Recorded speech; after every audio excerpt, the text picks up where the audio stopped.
Exalogic CMRL കേസിൽ പ്രതിപക്ഷ നേതാവ് പിണറായി വിജയന്റെ വീടുകളിൽ ഉൾപ്പെടെ അപ്രതീക്ഷിത റെയ്ഡ് നടത്തി എൻഫോഴ്സ്മെന്റ് ഡയറക്ടറേറ്റ്. 8 മണിക്കൂറോളമാണ് പിണറായി വിജയന്റെ തിരുവനന്തപുരത്തെ വാടക വീട്ടിൽ EDയുടെ പരിശോധന നീണ്ടത്. മുൻ മന്ത്രിയും MLAയുമായ PA മുഹമ്മദ് റിയാസിന്റെ കോഴിക്കോട്ടെ വീട്ടിലും ED പരിശോധന നടത്തി. പിണറായിയുടെ കണ്ണൂരിലെ വീട്ടിൽ നിന്നും മുഹമ്മദ് റിയാസിന്റെ വീട്ടിൽ നിന്നും ഒന്നും കിട്ടിയില്ലെന്ന് ED വീട്ടുകാർക്ക് എഴുതി നൽകി. അതേസമയം തിരുവനന്തപുരത്തെ വീട്ടിൽ നിന്ന് വീണ തൈക്കണ്ടിയിലിന്റെ ബാങ്ക് അക്കൗണ്ട് രേഖകൾ കണ്ടെത്തിയെന്നാണ് EDയുടെ വാദം. റെയ്ഡിന് ശേഷം തിരുവനന്തപുരം നഗരത്തിൽ വൻ സംഘർഷമാണ് അരങ്ങേറിയത്. പരിശോധന കഴിഞ്ഞ് പുറത്തിറങ്ങിയ ED ഉദ്യോഗസ്ഥരുടെ കാറുകൾ CPIM പ്രവർത്തകർ അടിച്ചു തകർത്തു. പ്രതിഷേധം രൂക്ഷമായ സമയത്ത് തന്നെ പിണറായി വീടിന് പുറത്തേക്കെത്തി പ്രവർത്തകരെ മുഷ്ടി ചുരുട്ടി അഭിവാദ്യം ചെയ്തു. തിരുവനന്തപുരത്ത് നടന്നത് CPIM പ്രവർത്തകരുടെ ആസൂത്രിത നീക്കമാണെന്ന് ആഭ്യന്തരമന്ത്രി രമേശ് ചെന്നിത്തല ആരോപിച്ചു. പിണറായി വിജയനെ പിന്തുണച്ചും കോൺഗ്രസിനെ വിമർശിച്ചും അരവിന്ദ് കെജ്രിവാളും MK സ്റ്റാലിനും തേജസ്വി യാദവും രംഗത്തെത്തി.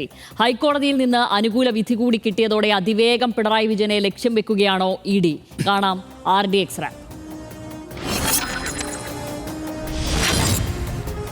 പിണറായി വിജയന്റെ തലസ്ഥാനത്തെ വാടക വീട്, കണ്ണൂരിലെ വീട്, മുൻമന്ത്രി മുഹമ്മദ് റിയാസിന്റെ കോഴിക്കോട്ടെ വീട്, CMRL MD ശശിധരൻ കർത്തയുടെ കൊച്ചിയിലെ വീട്, CMRL ഓഫീസ്, ബംഗളൂരുവിലെ എക്സാലോജിക് ഓഫീസ് തുടങ്ങി 12 ഇടങ്ങളിലാണ് ED റെയ്ഡ് നടത്തിയത്. 8 മണിക്കൂറോളം നീണ്ട പരിശോധനയ്ക്കും മൊഴിയെടുപ്പിനും ശേഷമാണ് തിരുവനന്തപുരത്തെ പിണറായി വിജയന്റെ വാടക വീട്ടിൽ നിന്ന് ED ഉദ്യോഗസ്ഥർ മടങ്ങിയത്. തിരുവനന്തപുരത്ത് റെയ്ഡ് കഴിഞ്ഞ് മടങ്ങിയ ഉദ്യോഗസ്ഥർ വന്ന വാഹനങ്ങളുടെ ചില്ലുകൾ CPIM പ്രവർത്തകർ അടിച്ചു തകർത്തു. കോഴിക്കോട്ടെയും കണ്ണൂരിലെയും പരിശോധനയിൽ ഒന്നും കിട്ടിയില്ലെന്ന് ED ഉദ്യോഗസ്ഥർ എഴുതി നൽകി. എന്നാൽ തിരുവനന്തപുരത്തെ പരിശോധനയിൽ വീണ തൈക്കണ്ടിയിലിന്റെ ബാങ്ക് രേഖകൾ കണ്ടെത്തിയെന്ന് ED വ്യക്തമാക്കി. പിണറായി വിജയന്റെ വസതിയിലെ ED റെയ്ഡിനെതിരെ CPIM ഡൽഹിയിലും പ്രതിഷേധ പ്രകടനം നടത്തി. CPIM ജനറൽ സെക്രട്ടറി MA ബേബിയെ പോലീസ് കസ്റ്റഡിയിലെടുത്തു. പിണറായി വിജയനെതിരായ ED നടപടിക്കെതിരെ മുൻ മുഖ്യമന്ത്രിമാരായ MK സ്റ്റാലിനും അരവിന്ദ് കെജ്രിവാളും രൂക്ഷ വിമർശനമാണ് ഉയർത്തുന്നത്. RDX rank news Malayalam.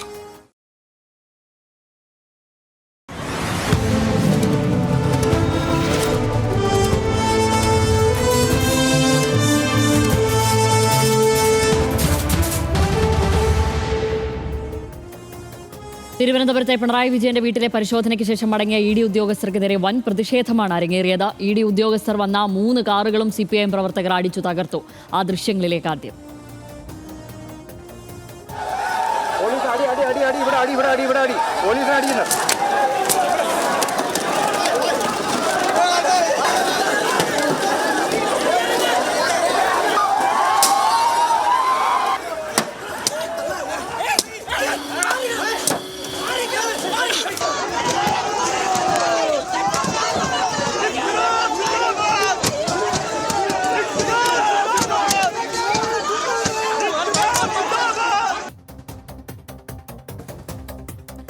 EDയുടേത് പ്രതിപക്ഷ നേതാക്കൾക്കെതിരായ കരുതിക്കൂട്ടിയുള്ള ആക്രമണമെന്ന് പ്രതിപക്ഷ നേതാവ് പിണറായി വിജയൻ പറഞ്ഞു. വീട്ടിൽ കയറിയുള്ള പരിശോധനയ്ക്ക് ED ഏറെക്കാലമായി ശ്രമിക്കുന്നു.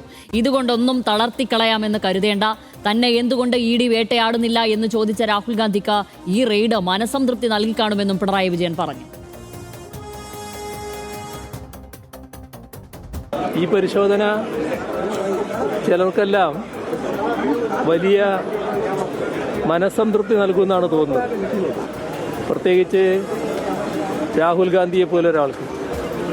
കാരണം എന്തുകൊണ്ട് പിണറായി വിജയൻ്റെ വീട് റെഡി ചെയ്യുന്നില്ല, എന്തുകൊണ്ട് പിണറായി വിജയനെ അറസ്റ്റ് ചെയ്യുന്നില്ല എന്നതായിരുന്നു രാഹുൽ ഗാന്ധി ചോദിച്ച ചോദ്യം.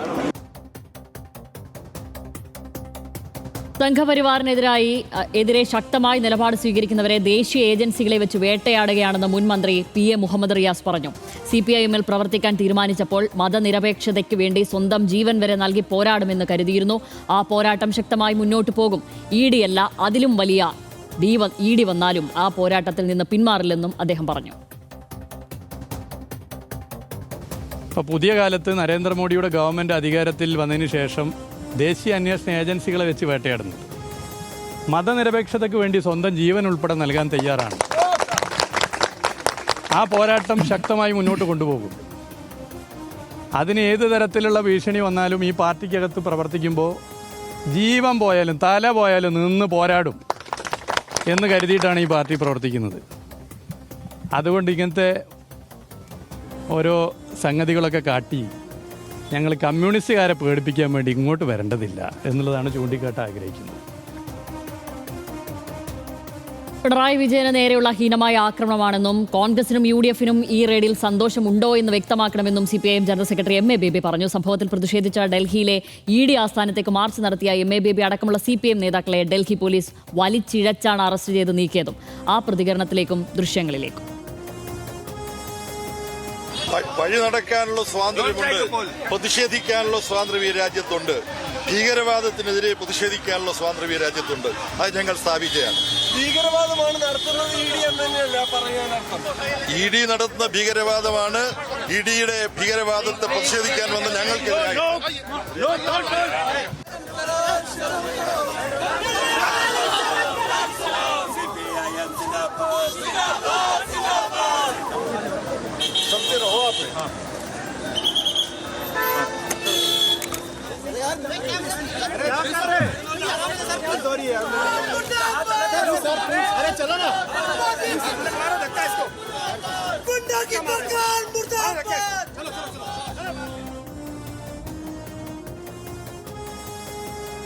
UDF മന്ത്രിസഭയിലെ 2 പേർ പണം വാങ്ങിയെന്ന് തെളിഞ്ഞിട്ടും ED അനങ്ങുന്നില്ലെന്ന് CPIM സംസ്ഥാന സെക്രട്ടറി MV ഗോവിന്ദൻ ആരോപിച്ചു. വീണയുടെ പിതാവായതുകൊണ്ട് മാത്രം പിണറായിക്കെതിരെ കേസെടുക്കാൻ നീക്കം. എല്ലാ അന്വേഷണങ്ങളോടും വീണ സഹകരിച്ചു. UDF BJP ഡീൽ തെളിഞ്ഞെന്നും MV ഗോവിന്ദൻ പറഞ്ഞു. ഇത് CPIM-ന് മാത്രം എതിരായിട്ടുള്ളതല്ല, ഇന്ത്യയിലെ പ്രതിപക്ഷ നേതൃത്വത്തിന് ആകെ എതിരായിട്ടുള്ള കടന്നാക്രമണത്തിന്റെ ഭാഗം കൂടിയാണ്. അതിൻ്റെ ഒപ്പം നിൽക്കുകയാണ് ഇവിടെ VD സതീശനും കോൺഗ്രസും. മുമ്പും അതെ, ഇപ്പോഴും ആ നിലപാടാണ് സ്വീകരിച്ചുകൊണ്ടിരിക്കുന്നത്. ഇപ്പോഴാ ഡീൽ കൃത്യമായിട്ട് തെളിഞ്ഞിരിക്കുകയാണ്. BJP-യും UDF-ഉം തമ്മിലുള്ള VD സതീശൻ ഉൾപ്പെടെയുള്ളവരുടെ കൃത്യമായ ഡീലാണ് പുറത്തു വന്നിട്ടുള്ളത്. ED റെയ്ഡും VD സതീശന്റെ ഡൽഹി യാത്രയും തമ്മിൽ ബന്ധമില്ലെന്നും കോൺഗ്രസ് BJP ഡീൽ എന്ന സ്ഥിരം പല്ലവി കടന്ന കൈയാണെന്നും ആഭ്യന്തരമന്ത്രി രമേശ് ചെന്നിത്തല പ്രതികരിച്ചു. അന്വേഷണം നടക്കട്ടെ എന്നും റെയ്ഡിൽ കമന്റിന് ഇല്ല എന്നും മുസ്ലിം ലീഗ് നേതാവും മന്ത്രിയുമായ PK കുഞ്ഞാലിക്കുട്ടി പറഞ്ഞു. എന്നാൽ ED ചെയ്യുന്നത് ശരിയാണെന്ന അഭിപ്രായം കോൺഗ്രസിന് ഇല്ല എന്നും ഇനി സെക്രട്ടേറിയറ്റിലും ED കയറുമെന്നുമായിരുന്നു വിഷയത്തിൽ മന്ത്രി K മുരളീധരന്റെ പ്രതികരണം. കൂട്ടുകെട്ടുണ്ടാക്കിയ ആളുകൾക്ക് ഇപ്പോഴെന്ത് പറ്റിയെന്നാണ് എനിക്ക് ചോദിക്കാനുള്ളത്. എവരാണ് കൂട്ടുകെട്ടുണ്ടാക്കിയിരുന്നത്? എവർക്ക് തമ്മിലായിരുന്നു ഏറ്റവും വലിയ ബന്ധം. CPM-ഉം BJP-യും തമ്മിലായിരുന്നു ഏറ്റവും വലിയ ബന്ധം. ഇപ്പോൾ ആ ബന്ധം എങ്ങനെ പൊളിഞ്ഞു, എന്ത് സംഭവിച്ചു എന്നുള്ളതാണ് ജനങ്ങളോട് പറയേണ്ടത്. അന്വേഷണമല്ലേ, അത് അതിൻ്റെ വഴിക്ക് നടക്കട്ടെ. ഉത്തരവാദിത്തപ്പെട്ട സ്ഥാനത്തിരുന്നിരുന്ന ഒരാൾ എന്നുള്ള നിലക്ക് ഞാൻ അതിനെക്കുറിച്ച് പ്രത്യേകമായി കമൻ്റ് ചെയ്യേണ്ടതില്ല. അത് അതിൻ്റെ നിലക്ക് സുതാര്യമായി ആ കാര്യങ്ങൾ നടക്കട്ടെ. ED ആണല്ലോ റെയ്ഡ് നടത്തുന്നത്. EDയുടെ എല്ലാ കാര്യങ്ങളോടും ഞങ്ങൾക്ക് യോജിപ്പൊന്നുമില്ല. ഏതായാലും അവർ നടത്തട്ടെ, എന്നിട്ട് എന്താ കാര്യങ്ങൾ പുറത്തു വരാം. ഇനിയിപ്പോൾ ഞങ്ങൾ വന്നുകൊണ്ട് ED മിക്കവാറും സെക്രട്ടേറിയറ്റിലേക്കും കയറും കുറച്ച് കഴിഞ്ഞാൽ. അതുകൊണ്ട് EDനെ ഞങ്ങൾക്ക് അത്ര വലിയ വിശ്വാസമൊന്നുമില്ല. ഇനി റെയ്ഡുകൾ സ്വാഭാവിക നടപടി മാത്രമെന്നും കേസ് അന്വേഷിക്കുന്നത് എങ്ങനെ വേട്ടയാടലാകുമെന്നും BJP നേതാവ് V മുരളീധരൻ ചോദിച്ചു. പിണറായിയും മകളും ജയിലിൽ പോകുമെന്ന് ഉറപ്പെന്ന് BJP നേതാവ് ഷോൺ ജോർജും പറഞ്ഞു. BJPക്ക് കേരളത്തിൽ പോലും ഭരണം നഷ്ടപ്പെട്ട് ബംഗാളിലും ത്രിപുരയിലും കേരളം ഉൾപ്പെടെയുള്ള സംസ്ഥാനങ്ങളിൽ ഇനി തിരിച്ചു വരുന്നതിനെക്കുറിച്ച് ഒരു പ്രതീക്ഷയും ഇല്ലാത്തൊരു പാർട്ടി, കണ്ണൂരിൽ പോലും തകർന്ന ഒരു പാർട്ടി, ആ പാർട്ടിക്കെതിരായിട്ട്, ആ പാർട്ടിയുടെ നേതാവിനെതിരായിട്ട് BJPക്ക് ഒരു കോൺഗ്രസുമായിട്ട് ഡീൽ ഉണ്ടാക്കേണ്ട വല്ല കാര്യമുണ്ടോ? നരേന്ദ്രമോദിക്ക് വേറെ പണിയൊന്നുമില്ലേ? നിങ്ങൾ തെറ്റ് ചെയ്തിട്ടില്ലെങ്കിൽ ഇന്ത്യ മഹാരാജ്യത്ത് പേടിക്കാതെ നിങ്ങൾക്ക് ജീവിക്കാം, ഒരു കുഴപ്പമില്ല. പക്ഷേ കൈക്കൂലി വാങ്ങിച്ചിട്ടുണ്ടെങ്കിൽ, തെറ്റ് ചെയ്തിട്ടുണ്ടെങ്കിൽ ഈ രാജ്യം ഭരിക്കുന്ന നരേന്ദ്രമോദിയാണ്, പേടിക്കുക തന്നെ ചെയ്യണം. പിണറായി വിജയൻ ഈ വിഷയത്തിൽ കുറ്റക്കാരനാണ്. പിണറായി വിജയനും മകളും ജയിലിൽ പോകുന്ന സാഹചര്യം ഉണ്ടാവും, ഒരു സംശയം വേണ്ട. ചേട്ടാ, ഇത് എക്സാലോജിക് വിഷയമാണല്ലോ, എക്സാലോജിക് CMRL. ഈ വിഷയത്തിൽ പിണറായി വിജയന്റെ വീടുകളിൽ റെയ്ഡ് ചെയ്യേണ്ടത് ഒരു അനിവാര്യതയായിരുന്നു ഈ കേസ് തെളിയിക്കാനോ അല്ലെങ്കിൽ ഇതിൻ്റെ തെളിവുകൾ ശേഖരിക്കാനോ? അല്ല, ഇതിനകത്ത് ഇന്ന് ഇപ്പോൾ പകൽ മുഴുവൻ നടന്ന ഈ സംഭവങ്ങളിൽ 2-3 വിഷയങ്ങളുണ്ടല്ലോ. ഒന്ന്, ഈ ഉണ്ടായിട്ടുള്ള റെയ്ഡ്, പിണറായി വിജയൻ്റെ വീടുകളിലും മറ്റ് മുഹമ്മദ് റിയാസിൻ്റെ വീട്ടിലടക്കം നടന്ന റെയ്ഡ്. 2, റെയ്ഡിനെ തുടർന്നുണ്ടായ അക്രമ സംഭവങ്ങൾ. 3, ഈ സംഭവങ്ങളുടെ രാഷ്ട്രീയം. ഈ രാഷ്ട്രീയമാണെങ്കിൽ ദേശീയ തലത്തിൽ തന്നെയുള്ള രാഷ്ട്രീയമാണ്. അപ്പോൾ ഇങ്ങനെ 3 അടരുകളായിട്ട് പരിശോധിക്കേണ്ടുന്ന വലിയ സംഭവമാണ് നടന്നിരിക്കുന്നത്. ഇന്നത്തെ ഒരു ദിവസം കൊണ്ട് തീരില്ല. ഇനിയിപ്പോൾ നാളെ ഇതിൻ്റെ അനുബന്ധ സംഭവങ്ങളൊന്നും ഉണ്ടായിട്ടില്ലെങ്കിൽ പോലും ഇത് കുറേ കാലത്തേക്ക്, ദീർഘകാലത്തേക്ക് ചർച്ച ചെയ്യപ്പെടുന്ന ഒരു സംഭവമാണെന്ന് നമുക്കറിയാമല്ലോ. ഇപ്പോൾ ഇതിനകത്ത് നമ്മളിപ്പോൾ ആദ്യം ഞാൻ നോക്കുന്നത് ഈ പറയുന്ന റെയ്ഡിന് ശേഷം കാറൊക്കെ തകർത്ത അക്രമ സംഭവമൊക്കെ ഉണ്ടായത് അപലപിക്കേണ്ടതുണ്ട് എന്ന് ഞാൻ വിചാരിക്കുന്നു. അതായത് ഒരു അക്രമ സംഭവം ഉണ്ടായി, പ്രതിഷേധം എന്ന പേരിൽ വലിയ ഒരു അതിക്രമങ്ങൾ തന്നെ ഉണ്ടായി, വലിയ ആൾക്കൂട്ടം കൂടി, അതിനകത്ത് ശരിയല്ലാത്ത രീതിയിലുള്ള ആക്ട് ഉണ്ടായി. അതുകൊണ്ട് അത് പ്രതിഷേധാർഹമാണ്, അപലപിക്കേണ്ടതാണ്. പ്രത്യേകിച്ചും ഒരു കേന്ദ്ര സംവിധാനത്തിൻ്റെ ഉദ്യോഗസ്ഥർ അവർക്ക് നിയമപരമായിട്ട് നിക്ഷിപ്തമായിട്ടുള്ള സംഗതികൾ നടപ്പാക്കാൻ വേണ്ടിയിട്ട് അവിടേക്ക് വന്നപ്പോൾ അതിന് ചുറ്റും ആൾക്കൂട്ടം ഉണ്ടാവുകയും ആ ആൾക്കൂട്ടം പ്രതിഷേധിച്ചിട്ട് ആ പ്രതിഷേധം അവരുടെ അവകാശത്തിന്മേൽ കടന്നു കയറുന്ന വിധത്തിൽ വാഹനങ്ങളൊക്കെ തല്ലിപ്പൊളിക്കുന്ന രീതിയിലേക്ക് നടന്നു എന്നത് നിശ്ചയമായിട്ടും ഗൗരവതരമായിട്ടുള്ള കാര്യമാണ്, പ്രതിഷേധാർഹമാണ്. പക്ഷേ അത് പറയുമ്പോൾ തന്നെ അത് അസ്വാഭാവികമല്ല എന്നുകൂടെ നമ്മൾ കാണണം. അത് വലിയ പ്രതിഷേധാർഹമാണ് ആ സംഭവം എന്ന് പറയുമ്പോൾ തന്നെ അസ്വാഭാവികമല്ല ഈ പ്രതിഷേധം അക്രമത്തിലേക്ക് പോയത് എന്ന് വിചാരിക്കുന്ന ആളാണ് ഞാൻ. എന്തുകൊണ്ടെന്നാൽ എവിടെയാണ് ഈ പ്രതിഷേധം നടക്കുന്നത്, ഈ ED റെയ്ഡ് നടക്കുന്നത്? അത് ഈ സംസ്ഥാനം 10 വർഷമായിട്ട് ഭരിച്ചുകൊണ്ടിരുന്ന മുഖ്യമന്ത്രിയായിരുന്ന പാർട്ടി നേതാവിൻ്റെ വീട്ടിലാണ്. ഇപ്പോഴും എന്ന് വെച്ചാൽ അവർ ചരിത്രത്തിലെ ഏറ്റവും വലിയ തിരിച്ചടി നേരിട്ട കാലത്തും അവർക്ക് 35 സീറ്റും നിയമസഭയിൽ 32% വോട്ടും അവർക്കുണ്ട്. എന്ന് വെച്ചാൽ അവർക്ക് വമ്പൻ അടിയേറ്റ കാലത്തും 32% പേര് ആ ഇടതുപക്ഷ ജനാധിപത്യ മുന്നണി ആകെ അംഗീകരിക്കാനായിട്ടുണ്ട്. 10-25% വോട്ട് CPMന് മാത്രമായിട്ടുണ്ട്. അപ്പോൾ അത്രയും CPM പ്രവർത്തകർ കൂടെയുണ്ട്. അപ്പോൾ രാഷ്ട്രീയമായിട്ട് അടിയേറ്റ് ഇങ്ങനെ ക്ഷീണിച്ചിരിക്കുന്ന CPMകാർ നോക്കുമ്പോൾ അവരുടെ ഏറ്റവും പരമോന്നതരായിട്ടുള്ള നേതാവിൻ്റെ വീട്ടിൽ ED കയറുകയാണ്. എന്നുവെച്ചാൽ അവരുടെ പോളിറ്റ് ബ്യൂറോ എന്ന് പറയുന്ന പരമോന്നത സമിതിയിലെ അംഗം കൂടിയായിട്ടുള്ള 10 വർഷം മുഖ്യമന്ത്രിയായിരുന്ന ഇപ്പോൾ പ്രതിപക്ഷ നേതാവായിരിക്കുന്ന 82 വയസ്സുള്ള നേതാവിൻ്റെ വീട്ടിലേക്ക് ED ചെന്ന് ഇങ്ങനെ അങ്ങ് കയറുമ്പോൾ സ്വാഭാവികമായിട്ടുണ്ടാകാവുന്ന പ്രതിഷേധം എന്ന് തന്നെ കാണേണ്ടതുള്ളൂ എന്ന് വിചാരിക്കുന്ന ആളാണ് ഞാൻ. നമ്മളിതിലെ അക്രമ സംഭവങ്ങളെ പ്രതിഷേധിക്കുമ്പോൾ തന്നെ, തള്ളിപ്പറയുമ്പോൾ തന്നെ, അങ്ങനെ ഉണ്ടാകാൻ പാടില്ല എന്ന് പറയുമ്പോൾ തന്നെ ഇതുണ്ടായതിൽ എന്തെങ്കിലും അത്ഭുതമുണ്ട് എന്ന് കാണേണ്ടതില്ല എന്നാണ് ഞാൻ ഈ പറയുന്നതിനർത്ഥം. അത് എന്തുകൊണ്ടാണ് അങ്ങനെ സംഭവിക്കുന്നത്, എന്തിനാണ് CPIM ഇങ്ങനെ പ്രതിഷേധിക്കുന്നത് എന്ന് കൂടെ ആലോചിച്ച് നോക്കിയാൽ അതിൽ ED അങ്ങേയറ്റം വിശ്വാസ്യത നഷ്ടപ്പെട്ട അന്വേഷണ സംഘമായി മാറിയിട്ടുണ്ട് എന്ന വസ്തു കൂടെ നമ്മൾ കാണും. അതിൻ്റെ വിശദാംശങ്ങൾ നമ്മൾ അടുത്ത ഭാഗമായിട്ട് പറയാമെന്നാണ് ഞാൻ വിചാരിക്കുന്നത്. അപ്പോൾ ഓരോ ആളുകളുടെയും ഇപ്പം ഇതിനകത്ത് ഇവർ ശരിയോ തെറ്റോ എന്നൊക്കെ ഓരോ ആളുകളുടെയും രാഷ്ട്രീയ പക്ഷപാതങ്ങൾക്കനുസരിച്ചിട്ട് നമുക്ക് CPMന് എതിരായിട്ടുള്ള നിലപാടോ CPMന് അനുകൂലമായിട്ടുള്ള നിലപാടോ എടുക്കാൻ പറ്റും. ഇപ്പോൾ CPMനോട് എന്തെങ്കിലും താല്പര്യമുള്ള ആളുകൾക്ക് ഞാൻ ഈ പറഞ്ഞ കാരണങ്ങൾ കൊണ്ട് ഈ വണ്ടിയൊക്കെ അടിച്ചു പൊളിക്കണം എന്ന് തോന്നലുണ്ടാകും. CPMനോട് താല്പര്യമുള്ള ആളുകൾക്ക്. CPMനോട് താല്പര്യമില്ലാത്ത ആളുകൾക്ക് അത് ശരിയായേ ഇല്ല, ഇതൊക്കെ സ്വാഭാവികമായിട്ട് ചെയ്യേണ്ടുന്ന കാര്യങ്ങളല്ലേ എന്ന് തോന്നലുണ്ടാകും. അത് രാഷ്ട്രീയ പക്ഷപാതങ്ങൾക്കനുസരിച്ച് ഓരോരുത്തർ പറയുന്ന അഭിപ്രായങ്ങളെ അങ്ങനെ കണ്ടാൽ മതി. പക്ഷേ എന്നാലും ഇന്നലെ ഇപ്പോൾ കോടതിയുടെ ഭാഗത്ത് നിന്ന് ഇന്നലെ കോടതി ഈ CMRL ചെന്ന് ഈ കാര്യത്തെ അന്വേഷണം തടയണം എന്നാവശ്യപ്പെട്ടു കോടതിയോട്. കോടതി ഇന്നലെ അന്വേഷണം തടയാൻ പറ്റില്ല, ഈ കേസ് പ്രാഥമിക ഘട്ടത്തിലാണല്ലോ എന്ന് പറഞ്ഞു. അപ്പോൾ പ്രാഥമിക ഘട്ടത്തിലാണെന്ന് കോടതി തന്നെ നിരീക്ഷിച്ചിരിക്കുന്ന ഒരു കേസിൻ്റെ അന്വേഷണത്തിനായിട്ട് മുഖ്യമന്ത്രി ആയിരുന്ന ഇതുപോലൊരു നേതാവിൻ്റെ വീട്ടിലേക്ക് ED പോകേണ്ടതുണ്ടോ എന്നൊരു ചോദ്യം സംഗതമാണ്. അതായത് ഈ ഘട്ടത്തിൽ, പ്രാഥമിക ഘട്ടത്തിൽ എന്താണ് ഇന്നലെ ഇപ്പോൾ കോടതി എന്താ ചൂണ്ടിക്കാണിച്ചതെന്ന് വെച്ചാൽ CMRLന് സമൻസ് കൊടുത്തിരിക്കുകയാണ്. ആര്? Enforcement directorate. പ്രാഥമികമായുള്ള രേഖകൾ, ഈ ചോദ്യങ്ങളൊക്കെ ആയിട്ട് രേഖകൾ തരണം എന്നാണ് അവരോട് ആവശ്യപ്പെട്ടിരിക്കുന്നത്. അപ്പോൾ നമ്മൾ മനസ്സിലാക്കുന്നത് കോടതി തന്നെയും പറയുന്നത്, കോടതിക്ക് മുമ്പാകെ ED പറഞ്ഞ വിവരങ്ങൾ വെച്ച് തന്നെയും ഇതൊരു പ്രാഥമിക ഘട്ടത്തിലാണ് അന്വേഷണം നടക്കുന്നതെന്നാണ്. അപ്പോൾ ഈ പ്രാഥമിക ഘട്ടത്തിൽ ഇതുപോലൊരു ഹൈ പ്രൊഫൈൽ കേസായിട്ട് ഇവർ പരിഗണിക്കുന്നൊരു കേസിൽ അവിടേക്ക് പോകേണ്ടതുണ്ടോ എന്ന് ചോദിച്ചാൽ അതും ഈ പറയുന്നത് പോലെ നമുക്കൊരു ബദൽ അഭിപ്രായം സാധ്യമാണ്. അവിടേക്ക് ഏതായാലും ഇവർ പോയി. അപ്പോൾ നമ്മൾ എൻഫോഴ്സ്മെൻറ്റ് ഡയറക്ടറേറ്റിനെ ആകെ പരിശോധിക്കുമ്പോൾ എൻഫോഴ്സ്മെൻറ്റ് ഡയറക്ടറേറ്റ് അങ്ങേയറ്റം രാഷ്ട്രീയ ദുരുദ്ദേശങ്ങളോടെ പ്രവർത്തിക്കുന്ന ഒരു ശരിയല്ലാത്ത ട്രാക്ക് റെക്കോർഡുള്ള ഒരു സംവിധാനമാണ് എന്ന തോന്നലുകൂടെ നമുക്കുണ്ടാകും.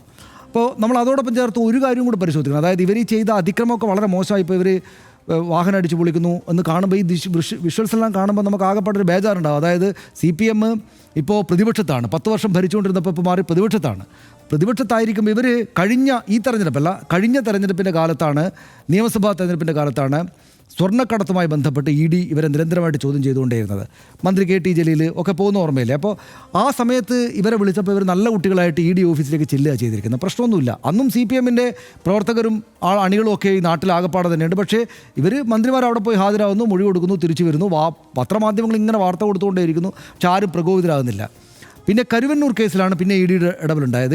തൃശ്ശൂർ പ്രധാനപ്പെട്ട നേതാക്കൾ ഈ ചോദ്യം ചെയ്യലിനും മറ്റും ഹാജരായി. അപ്പോൾ MK കണ്ണൻ എന്നൊക്കെ പറയുന്ന നേതാവ് വലിയ എന്ന് വെച്ചാൽ ഇതിനെതിരെ വലിയ ആരോപണങ്ങളൊക്കെ ഉന്നയിക്കുന്നതായിട്ടൊക്കെ നമ്മൾ കേട്ടു. പക്ഷേ അപ്പോഴും അവിടെ എന്തെങ്കിലും പ്രതിഷേധമോ പ്രശ്നമോ ഒന്നും ഉണ്ടായില്ല. അപ്പോൾ ആലോചിച്ച് നോക്കുമ്പോൾ എന്താ അത്? അതായത് ആ തവണ പ്രശ്നമുണ്ടായിരുന്നെങ്കിൽ ഇവർ തന്നെയാണ് ഭരിക്കുന്നത്, ഇവരുടെ ആഭ്യന്തര വകുപ്പാണ് ഉള്ളത്. അപ്പോൾ ഇവരുടെ ആഭ്യന്തര വകുപ്പിൻ്റെ വീഴ്ചയായിട്ട് കണക്കാക്കപ്പെടുമായിരുന്നു. ഇവരെല്ലാം നല്ല കുട്ടികളായിട്ട് നിന്നു. ഇപ്പോൾ നമ്മൾ മറ്റേ അയ്യപ്പനും കോശിയും സിനിമയിൽ യൂണിഫോം പോയ അയ്യപ്പൻ നായർ കുഴപ്പക്കാരാണ് എന്ന് പറയുന്നൊരു സീനുണ്ട് ഇല്ലേ? യൂണിഫോം പോയ അയ്യപ്പൻ നായരെ ശ്രദ്ധിക്കണം കേട്ടോ എന്ന് പറയുന്നത് പോലെ ഭരണം പോയ ഇവർ കൂടുതൽ കുഴപ്പമുണ്ടായി കളയുമോ എന്നൊരു ആലോചന എനിക്ക് ഇതുമായി ബന്ധപ്പെട്ടുണ്ടായി. കാരണം ആ സമയത്തൊന്നും ഇ ഡിക്കെതിരെ എന്തെങ്കിലും പ്രശ്നം ഉണ്ടാക്കുകയോ മുദ്രാക്കം വിളിക്കുകയോ ഒന്നും ചെയ്യാതെ ഇ ഡിയുടെ കേസിനൊക്കെ വളരെ ഡീസൻ്റായിട്ട് അവിടെ പോയിട്ട് മറുപടിയൊക്കെ കൊടുത്ത ഈ CPM-കാർ തങ്ങളുടെ പ്രധാനപ്പെട്ട നേതാവിൻ്റെ വീട്ടിലേക്ക് ഇങ്ങനെ കയറിയപ്പോൾ ഇതുവരെ വെച്ചിരുന്ന രോഷം പോലും അങ്ങോട്ട് പുറത്തെടുക്കുന്നതായിട്ടാണ് കണ്ടത്.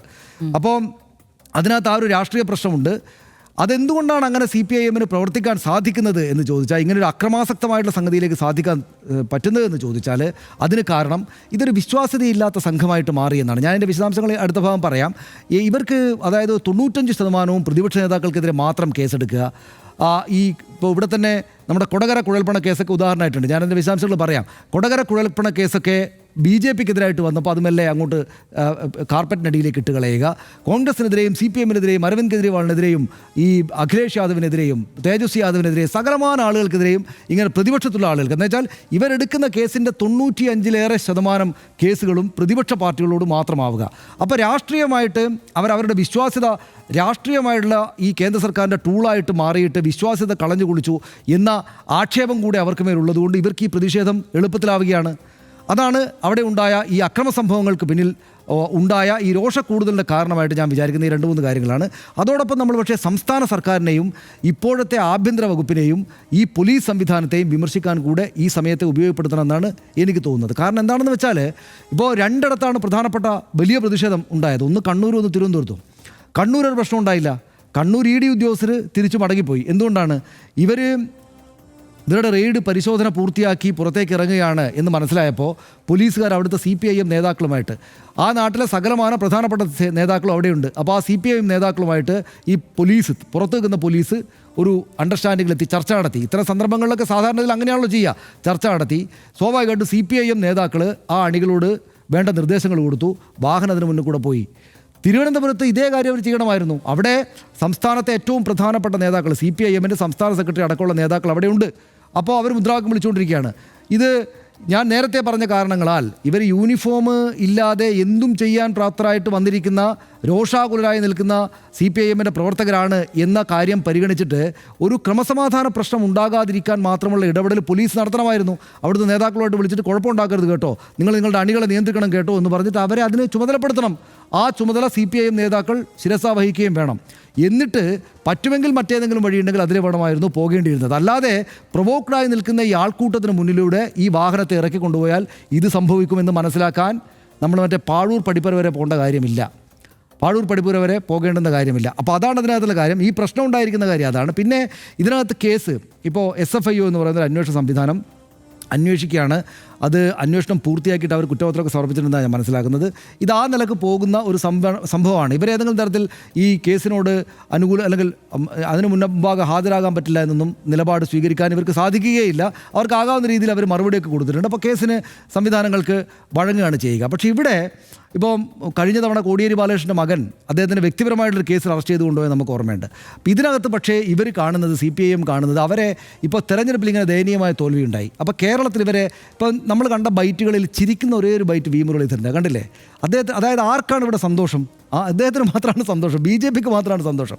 BJP വിചാരിക്കുന്നത് ഇതോടെ ക്ഷീണിച്ചിരിക്കുകയാണ് അങ്ങേയറ്റം. ഇവർക്ക് 35 സീറ്റ് ഈ നിലക്ക് വോട്ട് ശതമാനം ഉണ്ടായി, ചരിത്രത്തിലെ ഭയങ്കരമായ പരാജയമുണ്ടായി. അപ്പോൾ ആ നിലയ്ക്ക് ഇവർ വല്ലാതെ അങ്ങ് ക്ഷീണിച്ചു പോയിക്കോളും എന്നത് പരിശോധിക്കാനുള്ള ടെസ്റ്റ് ഡോസാണ് ഇവർ നടത്തിയത്. അപ്പോൾ ആ ടെസ്റ്റ് ഡോസിനോട് ശക്തമായിട്ട് തന്നെ പ്രതികരിക്കണം ഒരുപക്ഷെ അവർ തീരുമാനിച്ചിട്ടുണ്ടാകണം.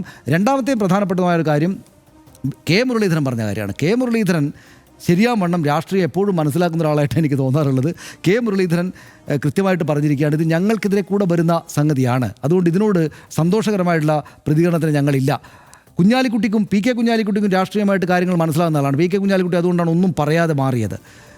VD സതീശൻ മുഖ്യമന്ത്രി ഇന്നൊന്നും മിണ്ടാതിരുന്നതിന് കാരണം ഇക്കാര്യത്തിൽ ആശയവ്യക്തത ഉണ്ടാകാൻ സമയമെടുക്കണം എന്നുള്ളതുകൊണ്ടാണ്.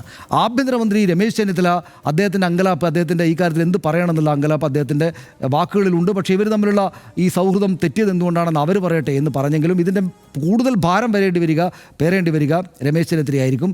ഈ പറയുന്ന കരിമണൽ കർത്ത എന്നെല്ലാം വിളിക്കുന്ന ഈ ശശിധരൻ കർത്തായുടെ പേപ്പറിനകത്തുള്ള പേരുകളിൽ ഒന്ന് RC എന്നതാണ്.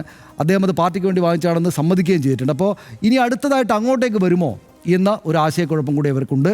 ഇതിനകത്ത് ഒറ്റ കാര്യം കൂടി പറഞ്ഞാൽ നിർത്താം. ഇതിനകത്ത് ഞാൻ അപ്പോഴും ശ്രദ്ധിച്ചൊരു കാര്യം, പിണറായി വിജയൻ ഈ ഘട്ടത്തിലും ഒരു രാഷ്ട്രീയ ബുദ്ധി കാണിച്ചിരിക്കുന്നല്ലോ എന്ന തോന്നൽ എനിക്കുണ്ടായത്, അദ്ദേഹം പുറത്തിറങ്ങി വന്നിട്ട് മാധ്യമങ്ങളോട് സംസാരിച്ചപ്പോൾ ഞാൻ വിശദമായിട്ട് ഒരുപാട് കാര്യങ്ങൾ പറയാനുണ്ടെന്ന് പറഞ്ഞ് പിന്മാറിയപ്പോൾ അദ്ദേഹം പേരെടുത്ത് പറഞ്ഞ ഒരേ ഒരു പേര് രാഹുൽ ഗാന്ധിയുടേതാണ്. അല്ലാതെ നരേന്ദ്രമോദിയുടേതോ പിന്നെ ED ഉപയോഗിക്കുന്ന BJPയുടെയോ സംഘപരിവാറിൻ്റെയോ പേരിലേക്കല്ല അദ്ദേഹം ആദ്യ ദിവസം ആദ്യ മണിക്കൂറുകൾ അദ്ദേഹം ചാർത്തിയത്. അപ്പോൾ അത് എന്തുകൊണ്ടായിരിക്കും നമ്മൾ ആലോചിക്കുമ്പോൾ ഇത്രയും നേരം മണിക്കൂറുകൾ അവിടെ അവരുടെ ചോദ്യം ചെയ്യലിലും മറ്റും ആ വീട്ടിൽ നടക്കുന്ന സംഭവങ്ങൾ അടുത്തിരുന്ന് കണ്ടതിന് ശേഷം മുഖ്യമന്ത്രി ആയിരുന്ന പിണറായി വിജയൻ പുറത്തേക്ക് ഇറങ്ങി വന്നിട്ട് ഇങ്ങനെ രാഹുൽ ഗാന്ധിയെ മാത്രം എടുത്ത് പറഞ്ഞത് എന്ന് ആലോചിക്കുമ്പോഴാണ് BJPയുടെ തന്ത്രത്തിൽ, ഇവരുടെ ടെസ്റ്റ് ഒന്ന് പരിശോധിച്ച് നോക്കുക, ഇവരെ ക്ഷീണിപ്പിച്ച് കളയാമെന്ന BJPയുടെ തന്ത്രത്തിന് വശംവദനാകേണ്ടതില്ല എന്നൊരു നിലപാട് അദ്ദേഹം സ്വീകരിച്ചിട്ടുണ്ടാകാം എന്നെനിക്കൊരു തോന്നലുണ്ടായത്. കാരണം കേരളത്തിൽ ഇപ്പോഴും LDF UDF എന്നാണ്, CPM കോൺഗ്രസ് എന്ന നിലക്കാണ് ഇങ്ങനെ നിൽക്കുന്നത്.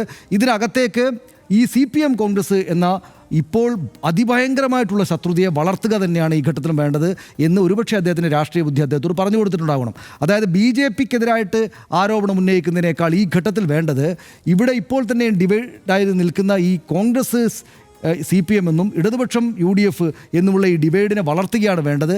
അതുവഴിയാണ് BJPയെയും അകറ്റി നിർത്താൻ പറ്റുക. അതുവഴിയാണ് ഇവിടെയുള്ള ഈ ഇപ്പോൾ വന്നിരിക്കുന്ന ഈ വോട്ട് ശതമാനത്തിലെയൊക്കെ കോൺഗ്രസിനും UDFനും അനുകൂലമായിട്ടുള്ള സംഗതികൾ നാളുകളെ ഇങ്ങോട്ട് പിടിക്കാൻ പറ്റുക എന്നൊരു രാഷ്ട്രീയ ബുദ്ധിയോട് അദ്ദേഹം പ്രയോഗിച്ചിട്ടുണ്ടാകാൻ സാധ്യതയുണ്ട്.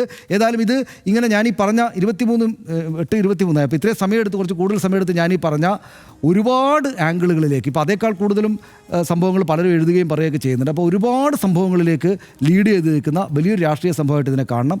ബാക്കിയാണ് അടുത്ത സമയം പറയാം. അങ്ങനെയല്ലേ?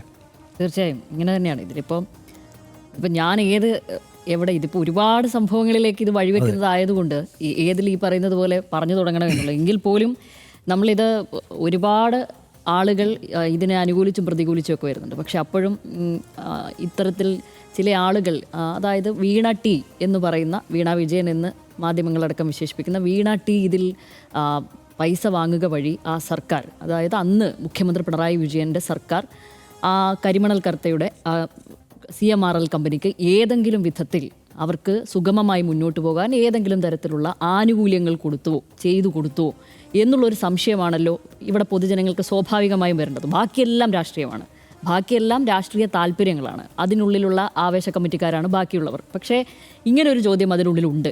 പക്ഷേ ഇങ്ങനെ ഒരു ചോദ്യത്തിന് ഉത്തരം കണ്ടുപിടിക്കുവാൻ വേണ്ടി പിണറായി വിജയൻ്റെതടക്കം, മുഹമ്മദ് റിയാസിൻ്റെതടക്കം, അദ്ദേഹത്തിൻ്റെ മാതാപിതാക്കളെ അടക്കം ഇത്രയും മണിക്കൂറുകൾ തടഞ്ഞു വെച്ചുകൊണ്ടോ ചോദ്യം ചെയ്യേണ്ടത് ഒരു കാര്യമുണ്ടോ എന്നുള്ളൊരു ചോദ്യം നമുക്ക് വേണമെങ്കിൽ തിരിച്ചും ചോദിക്കാം. എന്ന് വെച്ചാൽ നമ്മളൊരു വിഷയത്തെ പരിഗണിക്കുമ്പോൾ ഇതിൻ്റെ മെറിറ്റും ഡീമെറിറ്റും എടുത്ത് പരിശോധിക്കുമ്പോൾ നമുക്ക് അങ്ങനെ തോന്നാം, ഇങ്ങനെ രണ്ട് കാര്യമുണ്ടോ എന്നുള്ളത്. അതിന് നമ്മൾ സ്വാഭാവികമായും ഇപ്പോഴും ഒരു സർക്കാർ ഇവിടെ നിൽപ്പുണ്ട്. അപ്പോൾ ഈ സർക്കാരിനോട് നമ്മൾ ചോദിക്കുകയാണ്, സർക്കാർ CMRL എന്നൊരു കമ്പനിക്ക് വേണ്ടി ഏതെങ്കിലും തരത്തിൽ എന്തെങ്കിലും കോൺട്രാക്റ്റുകളോ അല്ലെങ്കിൽ മറ്റേതെങ്കിലും തരത്തിൽ ടെൻഡർ വിളിക്കുന്നതിൽ എന്തെങ്കിലും ആനുകൂല്യങ്ങളോ ഇത്തരം കാര്യങ്ങളൊക്കെ ചെയ്തു കൊടുത്തിട്ടുണ്ടോ കഴിഞ്ഞ സർക്കാർ എന്നൊരു ഒരു വെള്ളക്കടലാസ് പേപ്പറിൽ എഴുതി കഴിഞ്ഞു കഴിഞ്ഞാൽ കിട്ടാവുന്ന ഒരു കാര്യം എന്ന നിലക്കാണല്ലോ നമ്മൾ അതിനെ പരിഗണിക്കേണ്ടത് പ്രാഥമികമായി. അങ്ങനെയാണല്ലോ നമ്മൾ ഇന്നലെ തന്നെ കോടതിയിൽ നിന്ന് അന്വേഷണം തടയാനാവില്ല എന്ന് പറയുമ്പോൾ തന്നെ അന്വേഷണം പ്രാഥമിക ഘട്ടത്തിൽ എന്നാണല്ലോ പറയുന്നത്. അപ്പോൾ ഈ പ്രാഥമിക ഘട്ടത്തിൻ്റെ വഴികളൊക്കെ ഇവിടെ ഉണ്ട്. ഇതും പോലും ഒരു പ്രാഥമിക ഘട്ട വഴികളാണ്. അപ്പോൾ ഇത് സമൻസ് അയച്ചിരിക്കുന്നു, അവർ വരണം, മറുപടി പറയണം, ഇത്തരം കാര്യങ്ങളുണ്ട്. അപ്പോൾ ഇതൊന്നും, ഈ പ്രാഥമികമായിട്ടുള്ള കാര്യങ്ങളൊന്നും പരിഗണിക്കാതെ ഉടൻ ഈ റെയ്ഡിലേക്ക് എത്തുക എന്ന് പറയുന്നത് അതിന് പിന്നിൽ വലിയൊരു രാഷ്ട്രീയ അജണ്ട ഉള്ളതുകൊണ്ട് തന്നെയാണ് എന്ന് വിചാരിക്കുന്ന ആളാണ് ഞാൻ. അതുകൊണ്ട് തന്നെ ആവശ്യ കമ്മിറ്റിക്കാർ ഉയർത്തിക്കൊണ്ടുവരുന്ന കാര്യം എന്താണ്? അത് ED എന്നുള്ളതാണ്. പക്ഷേ ED എന്നുള്ളൊരു സംവിധാനം നമ്മളെ സംബന്ധിച്ചൊരു ഡമ്മി, എത്രയോ കാലമായി അതൊരു ഡമ്മി സംവിധാനമാണ്. അതിനെ കീ കൊടുത്തു വിടുന്നത് ഇവിടുത്തെ കേന്ദ്ര സർക്കാരും അതിൻ്റെ അജണ്ടകളുമാണ് എന്നുള്ളതാണല്ലോ നമ്മൾ വിചാരിക്കുന്നത്. അത് നേരത്തെ പറഞ്ഞതുപോലെ ഏറെക്കുറെ 95% കേസുകളും എടുത്തിരിക്കുന്നത് പ്രതിപക്ഷ നേതാക്കൾക്കെതിരെയാണ്. അത് 2014 ശേഷം ആ വേട്ടയാടലുകൾ നമ്മളിങ്ങനെ കണ്ടുകൊണ്ടേയിരിക്കുകയാണ്. ആ കേസിൻ്റെ അത്തരം വേട്ടയാടലുകൾ വരുമ്പോൾ തന്നെ അവർ BJP എന്നൊരു രാഷ്ട്രീയ പാർട്ടി അവരുടെ അംഗബലം കൂടെ കൂട്ടിക്കൊണ്ടിരിക്കുകയാണ്. ഈ റെയ്ഡ് മുഖേന ഇപ്പുറത്ത് എതിർപക്ഷത്ത് നിൽക്കുന്ന നേതാക്കളെ അപ്പുറത്തുകൂടെ എത്തിക്കുന്ന, ഒരു പാളയത്തിൽ എത്തിക്കുന്ന ഒരു കാര്യം കൂടെ നടത്തിക്കൊണ്ടിരിക്കുകയാണ്. അവരെ സംബന്ധിച്ച് ഞാൻ ആലോചിക്കുന്നത് BJP എന്നൊരു പാർട്ടിക്ക് അല്ലെങ്കിൽ വളരുവാൻ വേണ്ടി ED ഉപയോഗിക്കുന്നു എന്ന തരത്തിലൊന്നുമല്ല പറയുന്നത്. എങ്കിൽ പോലും കേന്ദ്ര സർക്കാർ ഇതിൽ നിക്ഷിപ്തമായ താല്പര്യങ്ങൾ അവർക്കുണ്ട്. അവർ അധികാരമില്ലാത്ത ആ ഇടങ്ങളെ കൈപ്പിടിയിൽ ഒതുക്കുവാൻ വേണ്ടി അവരുടെ ആവനാഴിയിൽ നിന്ന് അവരെടുത്ത് ഉപയോഗിക്കുന്ന അസ്ത്രമായി തന്നെയാണ് നിലവിൽ ED വിലയിരുത്താൻ പറ്റുകയുള്ളൂ. നേരത്തെ തന്നെ CBIനെ നമ്മൾ കൂട്ടിലടച്ച തത്ത എന്ന് പറയുമ്പോൾ തന്നെ നിലവിൽ ED നമ്മൾ കേന്ദ്ര സർക്കാർ കീ കൊടുക്കുന്ന ഒരു ഉപകരണം, ഒരു മെഷീൻ എന്ന നിലക്ക് വേണം നിലവിലത്തെ രാഷ്ട്രീയ സാഹചര്യത്തിൽ വിശേഷിപ്പിക്കാനെന്ന് വിചാരിക്കുന്ന ആളാണ് ഞാൻ. അവർക്ക് കേരളത്തെ സംബന്ധിച്ചും വലിയ താല്പര്യങ്ങളുണ്ട്. ഇന്ന് നേരത്തെ പറഞ്ഞതുപോലെ V. മുരളീധരൻ്റെ മുഖത്ത് മാത്രമാണ് അത്രയധികം ഒരു പുഞ്ചിരി കണ്ടത്. മോദിക്ക് എന്താ വേറെ പണിയില്ലേ എന്നൊക്കെ പറഞ്ഞ് അദ്ദേഹം പരിഹസിക്കുമ്പോൾ പോലും അദ്ദേഹത്തിന് ഭയങ്കര മറ്റ് സന്തോഷങ്ങളുണ്ടെന്ന് ആ മുഖത്ത് കാണുന്നതിന് നമുക്കുണ്ട്. അപ്പോൾ കേരളം എന്നുള്ളൊരു പ്രത്യേക താല്പര്യ വിഷയമായതുകൊണ്ട് തന്നെ ED ഇങ്ങോട്ട് അയക്കുമ്പോൾ, പ്രത്യേകിച്ച് CPM പോലുള്ള ഒരു പാർട്ടിയുടെ സമുന്നത നേതാവിനെ എതിരെ ഒരു റെയ്ഡ് നടത്തുവാൻ വേണ്ടി അയക്കുമ്പോൾ അവരുടെ കണക്കുകൂട്ടലുകൾ അത്രയധികം പിഴച്ചിരിക്കുന്നു എന്നാണ് എനിക്ക് തോന്നുന്നത്. കാരണം പിണറായി വിജയനെ ജനം തള്ളിയിരിക്കുന്നു എന്നുള്ളത് അവരുടെ കമ്മിറ്റികൾ തന്നെ വിലയിരുത്തുമ്പോൾ പോലും അങ്ങനെയുള്ളൊരു സാഹചര്യത്തിലാണ് അവരുടെ ചരിത്രത്തിലെ ഏറ്റവും വലിയ തിരിച്ചടി ഏറ്റ് ഇവിടെ ഇരിക്കുമ്പോൾ പോലും അദ്ദേഹത്തിന് ഇപ്പോഴും ഉള്ള പിന്തുണ കാണിക്കുന്നതായിരുന്നു ഇന്നത്തെ സംഭവ വികാസങ്ങളിൽ ഭൂരിഭാഗവും എന്നുള്ളതാണല്ലോ നമ്മൾ കാണുന്നത്. കാരണം ഹൃദയങ്ങളിൽ നിന്ന് തെരുവുകളിലേക്ക് കുറേ അണികൾ ഇങ്ങനെ ഒഴുകുന്നതാണ് ഈ 8-9 മണിക്കൂർ സമയം കൊണ്ട് നമുക്ക് മനസ്സിലായത്. അത് കഴിഞ്ഞ 10 വർഷമായി ഈ കേരളത്തിൽ ഇല്ലാത്തതായിരുന്നു. എന്തായാലും അത് പിണറായി വിജയൻ പറയുന്നൊരു കാര്യമാണ്, മടിയിൽ കനമില്ലാത്തവന് വഴിയിൽ പേടിക്കേണ്ട എന്നുള്ളത്. ഇത് വെച്ചുകൊണ്ടാണ് ഇവിടുത്തെ കോൺഗ്രസ്സുകാരടക്കമുള്ളവർ ചോദിക്കുന്നത്, മടിയിൽ കനമില്ലെങ്കിൽ പിന്നെ എന്തിനാണ് പേടിക്കുന്നത്, മടിയിൽ കനമില്ലെങ്കിൽ എന്തിനാണ് പേടിക്കുന്നത്. അത് അങ്ങനെ ഒരു ചോദ്യം ഇവിടെയുള്ള കോൺഗ്രസ്സുകാർ മാത്രമേ ചോദിക്കുകയുള്ളൂ എന്നുള്ളതാണ് അതിൻ്റെ മറ്റൊരു കാര്യം. കാരണം ആ ചോദ്യം കോൺഗ്രസിൻ്റെ ഏറ്റവും സമുന്നത നേതാവായ സോണിയാഗാന്ധിയോട് അവർ ചോദിക്കില്ല. നാഷണൽ ഹെറാൾഡ് കേസിൽ ചോദ്യം ചെയ്യലിന് വിധേയപ്പെടുമ്പോൾ അവർ ചോദിക്കില്ല. രാഹുൽ ഗാന്ധിയോട് ചോദിക്കില്ല. പി ചിദംബരം അവിടെ ഉണ്ടായിരുന്നു എന്ന് തുടങ്ങി മറ്റു പല നേതാക്കൾ, അവർ DK ശിവകുമാർ കർണാടക ഉപമുഖ്യമന്ത്രിയല്ലേ, അദ്ദേഹം അത് നേരിടുമ്പോൾ ചോദിക്കില്ലേ. എന്തിന് അവരുടെ പാർട്ടിയുടെ അധ്യക്ഷനായ മല്ലികാർജ്ജുൻ ഖാർഗെയോട് അവർ ചോദിക്കില്ല. അവർ മാത്രമല്ല, ഇവിടെ ഇരിക്കുന്ന CPM നേതാക്കളും ചോദിച്ചതായിട്ട് എൻ്റെ അറിവിലില്ല. എന്ന് വെച്ച് കഴിഞ്ഞാൽ BJP ഒഴികെയുള്ള മറ്റൊരു പാർട്ടിയും ഇത്തരത്തിൽ ചോദിച്ചതായിട്ട് എൻ്റെ അറിവിലില്ല. അത് എന്തുകൊണ്ടാണ്? ആർക്കെതിരെയാണ് ഒരു ശബ്ദമുയർത്തുന്നത് എന്നുള്ള ഒരു രാഷ്ട്രീയമായിട്ടുള്ള ക്ലാരിറ്റി ഇവിടെയുള്ള മറ്റു പ്രതിപക്ഷ പാർട്ടികൾക്കുണ്ട്, BJP ഒഴികെയുള്ളവർക്ക്. എന്തിനു വേണ്ടിയിട്ടാണ് എന്തിനാണ് പരിഹസിക്കുന്നത് എന്ന് ചോദിക്കുക. അതൊരു രാഷ്ട്രീയ നൈതികതയുടെ, രാഷ്ട്രീയ ആശയത്തിൻ്റെ അടിത്തറയുള്ളത് കൊണ്ടാണല്ലോ അത്തരമൊരു ബോധ്യമുണ്ടാവുന്നത്. ആ ബോധ്യം ഇവിടെയുള്ളവർക്കുണ്ടായിരുന്നു നിലവിൽ.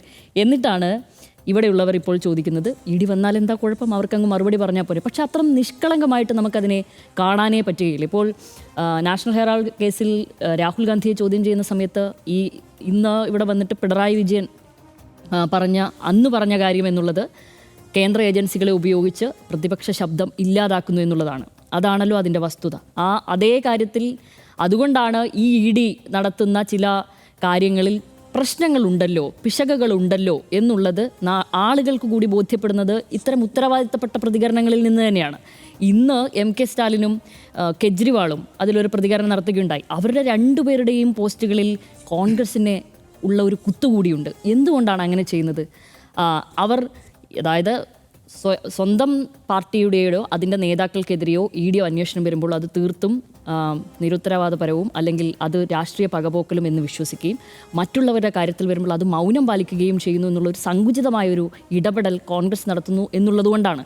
അതുകൊണ്ടാണ് ഇന്ന് പിണറായി വിജയനെതിരായ ഈ റെയ്ഡിനെ അപലപിച്ചുകൊണ്ട് MK സ്റ്റാലിനാണെങ്കിലും കെജ്രിവാൾ ആണെങ്കിലും പോസ്റ്റിടുമ്പോൾ അതിൻ്റെ പിറകിൽ ഒരു കുത്തായി നിലവിൽ കോൺഗ്രസ്സുകാരുടെ കാര്യവും വെക്കുന്നു എന്നുള്ളതാണ്.